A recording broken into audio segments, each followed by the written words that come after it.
Hello everyone, welcome back to my channel. This is Mr. Overgriff, back at it again for Pwn TV, doing some Dragon Ball Super deck tech. This is Mono Blue Beerus. This is the Mono Blue Beerus. This is what people are winning with in tournaments. They're playing this list, something very similar to this, if not exactly this list. So let's go ahead and talk about this list and what its strengths and weaknesses might be, and then I'll show you another Beerus list that runs a red-blue shell, and it's completely different and has much different strengths and weaknesses from this deck. So let's get started. You can see that I have the entire deck laid out on the table. Some of these cards might be new to you, some of them might not be. Just note that a lot of people are running 3 Bulmas instead of 4, and they're running more than 3 targets for the Bulmas, okay? So they're going to run the 3 Bulmas, which they share a spot with the 1-drop slot, so they're only running 3, and they're running 4 Kawasus. And they're also running the Whis package, so it would be 4 resting attendants, and it looks like some number of the blockers, but in this deck I don't believe there are any blockers, so it looks like just 4 resting attendants, no Whis the Sacred Guard at all. I don't like that. I think you should make room for at least 1 Whis the Sacred Guard, but maybe they just don't care enough to put the Whis the Sacred Guard in the deck. This isn't the deck that I came up with, so there you go. But yeah, so definitely 3 Bulmas, 4 Whis, but if it were me, if you ask me, I would do 3 Bulmas, 4 Whis, or 3 Whis, and then up to like 1 or 2 copies of the Sacred Guard Whis, because Bulma can also tutor him out, and he's really good in most cases. Maybe not in the meta right now, because there's a lot of 20k dudes coming in instead of a lot of 15k dudes, and that's possibly why he's not in this list, because this is one of the new, obviously set 3 cards are in this list. This is one of the newer lists that you could run. So yeah, we talked about that shell. We've got some Mana Dorks in the deck. Obviously you gotta run the West Kais. Definitely run 4 West Kais. They're really strong. They have barrier, they can't really be dealt with, and they're Mana Dorks. You need some number of Kibito Kai's Attendant in the deck. A lot of people skip out on this card for whatever reason. They overlook it, or they just don't think it's any good. Understand that this card by itself is kind of lackluster, but this card coupled with any number of cards in your current deck is really strong. Kibito can get you another Whis if you use if you bounce a Bulma and play Bulma again. Kibito can does this have an no, it's when it attacks. Okay, so Kibito can put Piccolo back in your hand after you activate him, and then you can play another Piccolo from your hand, and you can activate him again because it's a new card. Kibito can put Kawasu back in your hand and let you look at the top 6 cards instead of top 3, basically. You get another shot at getting a god off the top of your deck, because you could bounce the Kawasu and play him again off the Kibito in the early game. Kibito can bounce the resting attendant back to your hand. He's going to be able to be played again, and then get another energy off the top of your deck. I mean, Kibito can bounce Whis Judge of the Gods and give you another extra turn. Like, are you serious? Why would we not play this? Kibito can bounce this god back to your hand, so you could play him again and get more gods as energy if you need to. But for the most part, Kibito is really just going to be played to actually get like cards like Scientist Fu, Whis the rest, Judge of the Gods. Actually, no, you can't really do Scientist Fu. You could, technically, you could do Scientist Fu because you could bounce Scientist Fu back to your hand before the end of your turn, and then he won't get X basically put in the warp zone because he's in your hand. So you could do that. You could use the Overwhelm effect on this card, and then you could use the Kibito to move the Scientist Fu from the battlefield back to your hand, and then on the following turn you could maybe have played some spells on the opponent's turn, or played some of your guys again on your next turn, and then eventually you could slam down the same Scientist Fu again and still have the Kibito up to actually move it back to your hand if you want to. But the best way to use Kibito in this deck is to actually win the game, because you'll put Kibito in play, they'll have their turn, it'll be your turn again, you'll play Whis Judge of the Gods, okay, counter whatever they're doing, play Whis Judge of the Gods, and then tap Kibito to put Whis Judge of the Gods back in your hand. Since you played Whis Judge of the Gods and your leader is Beerus, you get an extra turn. So you're going to end your first turn, you're going to untap everything and take your second turn. Kibito's going to be untapped. You're going to draw for turn. You're going to lay a charge. So then you're going to have more energy out. You see what I'm getting at here? Then you play Whis again. Then you tap Kibito and put Whis back in your hand. And you keep doing this all the way up to 16 energy, and then you just win the game with Beerus' awakened state. You don't need results of training. You obviously see results of training's not in this deck. If they awaken you, and you are at the point where you can play Whis and combo off, then you just win the game. You have no way to self-awaken with this deck. That's one thing about it. So they do have to awaken you in order for you to actually win with that technique. Otherwise, you could just take an extra turn every time, hit them in the face with the Whis, and then take an extra turn, hit them again. You see what I'm saying? Like, they're dead. You don't really even need to win with 16. But you can. You have that option. If you really want to win, keep them at 8 life, win with 16 life, you can do that. That's not a problem. Boom. It's all done. And that's about it for this deck. This deck tech right here, I don't really have much more to say about it. A lot of these card choices should be fairly obvious to a seasoned player or even a new player coming out. A couple of things I should note is you're using a blue leader, so Trunks gives you a free energy. You're using Senzu Bean, which gives you 2 free energy, well, technically 1 extra energy. You use Objection, which gives you a ramp, kind of a ramp build. Like, these are cards you should know what to do with them when they're in your hand if you're playing this deck. You should save your Whis Coercions for when you're trying to actually win the game, not when you're trying, like, because when you play Whis Judge of the Gods, you're usually going to pass turn to them. That's when you need your Whis Coercion, so you can take another turn after that. So there you go. Well, maybe not, because if you play Whis Judge of the Gods, you are taking an extra turn, aren't you?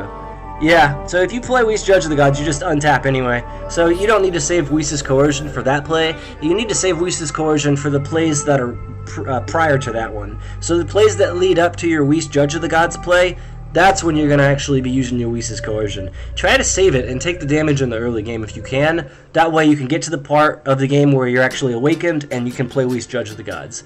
The best way I could see running this deck is to just keep playing your dudes, play your Goasus, play whatever. Use Beerus General of Demolition as a threat, and they're going to deal with that threat eventually, and then you just play another one because you got a lot of them. And then you're going to get to the turn where you actually draw into your one-of copy of God of the Gods Great Priest. And if you have any gods in play at all, they all become your energy, including Great Priest. Just make everyone your energy. And then you could just... They're all rested, so you can't use them until the following turn, but you keep some energy open, and you have the Whis Coercion play after you resolve God of the Gods Great Priest ability. And then you just Whis Coercion whatever they're trying to do, and then you just untap on your turn. Boom. Whis Judge of the Gods. Almost always. Like clockwork, this happens. And then the second you resolve Whis Judge of the Gods, you win the game. Like, there's nothing they can do about it. They could Cold Bloodlust you. That's the only thing in the game they could do. If they have the Cold Bloodlust and they're playing a Frieza, then they could basically just Cold Bloodlust that ability and you get blown out. Right? There's no way to stop that. Otherwise, you just wait until they're at 0 cards in hand. You use Beerus General of Demolition to put them at 0 cards in hand, and there you go. So this is a really fantastic build. But like I said, there's not much else to be said about it. It's pretty basic. So what I'm going to do is I'm going to actually show you guys another deck list that I made that is basically taking this entire idea, but it's splashing red along with blue. So we'll get to that one here in just a sec. Let me reset the game.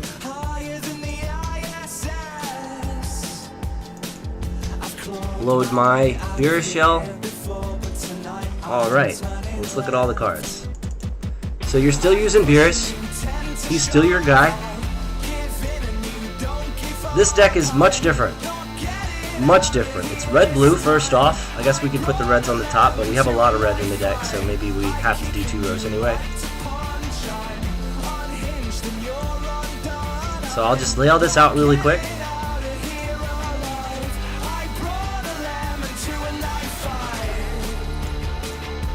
Sure, put this Whis over here, and that Whis, and those Whis.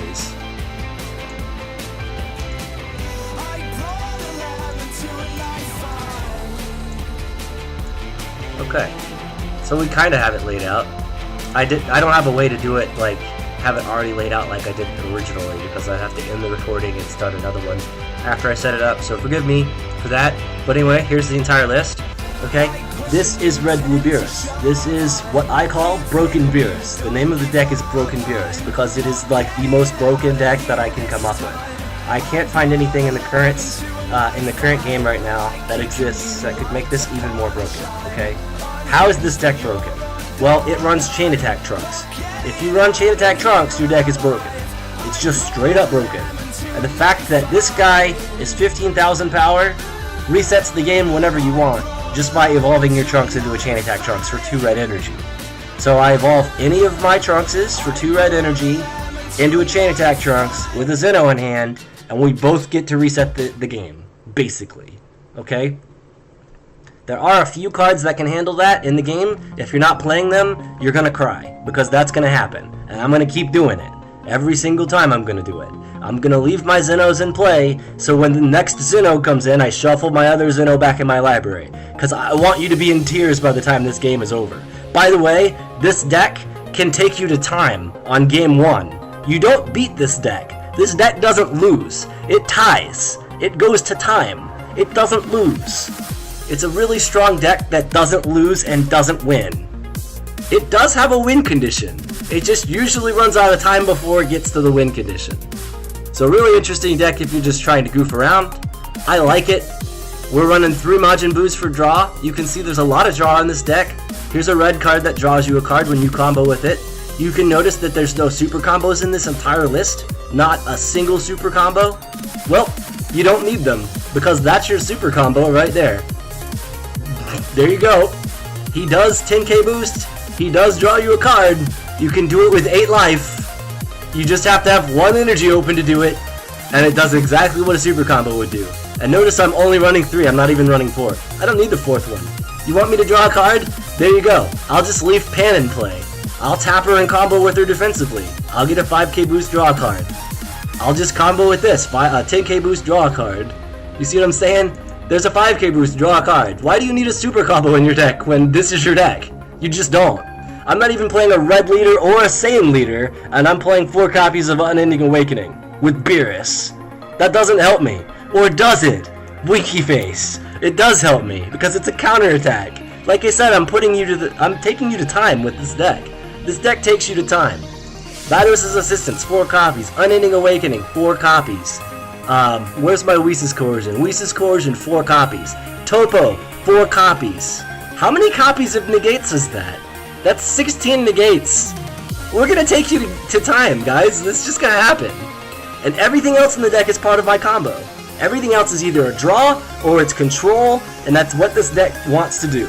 It wants to control the game. It wants to basically play these cards right here to just kind of say, screw you, I'll blow up your guy, or charge for extra blue because it's 3 blue to use this card for whatever reason. It sucks that it's 3 blue. It should only be 2, but it's really strong, so I can see why they made it 3. Honestly, I feel like they should just take critical and barrier off, or just critical and make it 2 blue specific instead of 3. But I can't have my cake and eat it too, so I swapped Energy Boost Beerus out for this card, and I like both of those cards. But in a dual color deck, I think Energy Boost Beerus is probably better than Piccolo the Strategist. Usually when I pilot this deck, I'm charging Piccolo the Strategist. I've never activated that card in this deck, so that is to be noted. But for the most part, here's how the game plays out, right? You take your turn 1, you're playing a Boo, or you're playing a Pan, okay? And then you're passing turn. They swing at you, you sack the Pan to draw a card, okay? Or you just take it.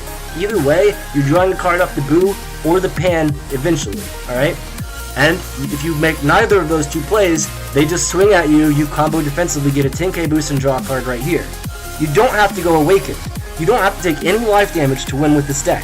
You can literally just deck them out, or stall them until they have no win condition left in their library. And I'll get to that point here in a minute. So that's how you would basically get past the turn 1 and 2, with some number of these 1-drops, and these 10k combos right here. And then on turn 2, you're not playing the Kibito. This card's going to sit in your hand. You can charge 1 because you have 4 copies. That's not a problem. If you need blue, you can charge 1. That's probably better for you because your opponent will probably think that you don't have any more Kibitos available, and when you need one, you'll get it because there's 3 left in deck. Alright? So your turn 2 play, that's where things get really spicy. When you're on turn 2, you're going to probably have some number of negates in your hand. I'm looking at Topo, Whis, all this stuff, okay? Eventually, you're going to get to turn 2, you're going to play the Quick Rush Trunks, if you have it. If you don't have it, you'll play a Kibito or you'll sit on some negates. Either way is good. Some matchups, it's better to just sit on the Topo. Like, let's say they're playing Hit as their leader. Hit becomes 15k when it attacks. Topo is alive on turn 2. Let's say they're playing like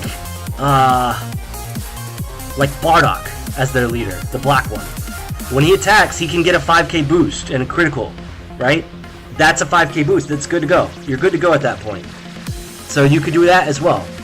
Unfortunately, you can't give your own guy a 5k boost like you can with a lot of like the red decks. If you're playing Topo in like a Pan deck, then you can give your Pan leader a 5k boost because she's a Saiyan, or any red Saiyan leader that you play, you can give it the 5k boost, and then also tap 2 to play the Topo because you control a 15k leader.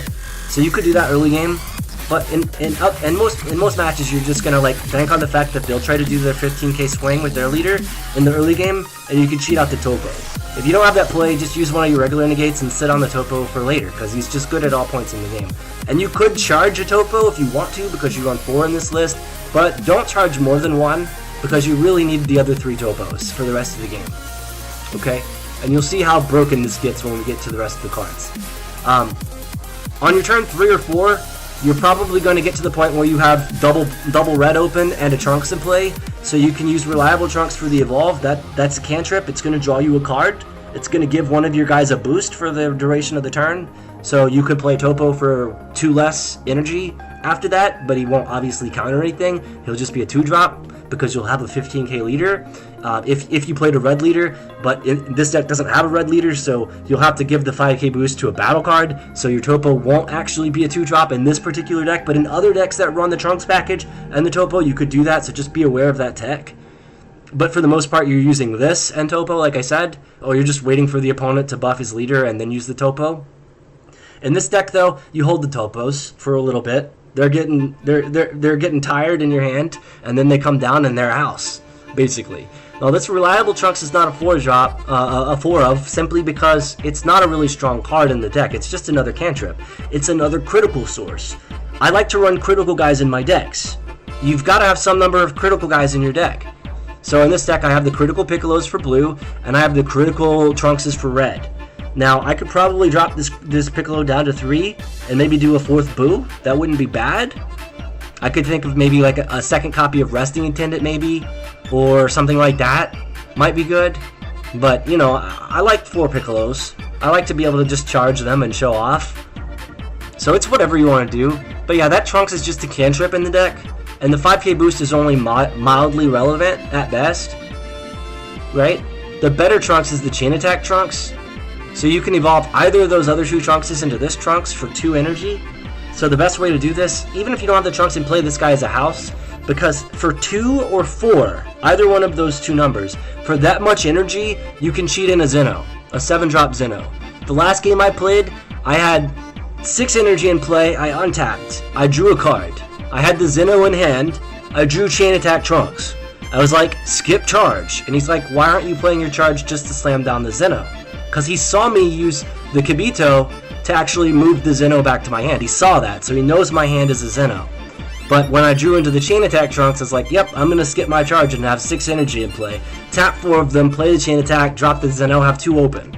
My other alternative was tap all 7 and have nothing open. You see what I'm saying? So it was really good to make this play the way I did. So that's just some tricks you could do. You can just pay 2 or 4, you can play the Chain Attack into the Zeno, and you're just going to reset the game. You're going to keep energy open, and you're going to draw some number of negates, and they're going to play their next turn, and they're going to attack you, and you're going to negate it. Alright? And then you're going to untap, and then you can do the whole thing all over again almost always. So it's really hilarious. Every turn is some number of like shuffling our hands away and negating whatever my opponent's trying to do.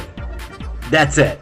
And that's the entire deck. That's what the entire deck does until you either deck out or I eventually get to 12 energy and play Whis. If I get to 12 energy and play Whis, you lose the game. Because the moment I play Whis, I have Beerus, I get 12 energy and an extra turn, I untap, take my extra turn, I use my freaking Kibito to bounce my Whis back, and I cast him again, and I take another turn. And this is just going to be the same process every single time until I have 16 energy. I don't even have to swing at you, I just have to make sure that I'm awakened, and then I just win the game with 16 energy, right there. Tap the Beerus, win the game. This is done. This deck is fucking bonkers, okay? It's really, really strong. It's really broken. It looks weak, but it's not weak at all. I rarely lose with this deck, and it usually takes an hour to 90 minutes, maybe 100 minutes to win a game with this deck. Like, that's just how much time it takes. So I'm getting a lot of practice in on an octagon, piloting this deck, so I can make my turns faster and faster, so when I actually play in a tournament, I can bring this to the table, sit down, and win, instead of running out of time. You see what I'm saying? And that's all I gotta say about this deck, you guys. I've explained what all the cards can do. I've given you quite a bit of information. Chain Attack Trunks hits everything in the deck, except for the Whis, right? Not the Sacred Guard Whis. He can hit the rest of your Attendant, but he can't hit the Sacred Guard, he can't hit the Judge. But he hits everything else, except for the Piccolos. I forget that the Piccolos are in here. They're usually charged. But he hits everything else. Not the Topos or the Trunkses. Okay, he doesn't hit anything. I take it back. The Trunks is trash. Don't play this list. I'm just kidding. It's a great list. The Trunks hits the things that you need him to hit. That's the important part. He hits all of your good targets that you need to hit, and he just wins games. Like, straight up wins games. And if you do it correctly, your Chain Attack's Trunks just gets shuffled back into your library, your Xenos will just get shuffled back into your library, and you play the game turn after turn with a smaller and smaller deck size until your deck consists of nothing but Chain Attack Trunks, Xeno, and some number of negates. And if you get to that part of the game, every time you draw, you're drawing one of your win conditions. And you can just keep playing the game with 5 cards in hand at all times. And if they had 12, 15, 20 cards in their hand, now they have 5. Deal with it. Rage quit if you must, but deal with it, okay? Because Xeno's here to fucking save the day, man. And that's all I gotta say about this deck. You guys, thank you so much for watching my video, and leave some comments. Let me know what you think about these builds. I think that the red-blue Beerus, the Broken Beerus deck, is much better than the traditional blue Beerus deck, simply because of its ways of screwing up the opponent's hand, and maybe occasionally they get super lucky off their 5, but typically they're not going to get that lucky. They're just going to get screwed up game after game. Their entire board's going to get played out. If you pilot this deck correctly, you can do a trick like this. I'll tell you one last trick before I end the video. You can play the Xeno before you attack with the Beerus and before you awaken the Beerus. If you're at 4 life, you do the Xeno play. Chain Attack Trunks into the Xeno. You make that play happen. Everyone shuffles their hands away. Everyone shuffles their battlefield away. Chain Attack Trunks is gone. The only thing in play is your leader, your energy, and your Xeno. Okay? After that, you have 5 cards. You awaken. You get 2 more cards. You're at 7. They're at 5. You don't swing here. Unless they still have something in play that Xeno couldn't get rid of, for whatever reason. Because he can't get rid of barrier cards, because you have to choose the cards that you shuffle away. So he can't get rid of barrier cards. He can't get rid of the promo hit either, because it says it can't be removed from the battlefield for the duration of the turn if you discarded a card at the beginning of that turn. So the hit won't get away either. He'll stay. But yeah, everything else is gone, right? So you usually just swing into the guy that didn't get removed, so you don't give the opponent an extra life card to play with for the following turn, and you get to draw an 8th card off the Beerus, or you just pass turn with 7 cards in hand, and you just use your untapped energy, because you cheated this Xeno into play with Chain Attack Trunks, so you probably have untapped energy on this turn. You just sit on it, and you negate whatever they're trying to do, and wash, rinse, and repeat until the game's over. And trust me, the game will not be over for a long, long, long time. You're going to have to keep playing this deck until you end up winning, or they cry and they pass out from just lack of... They get dehydrated because they've used all their tears. And that's it. Thank you guys so much for watching. I'll see you guys in the next video. Peace.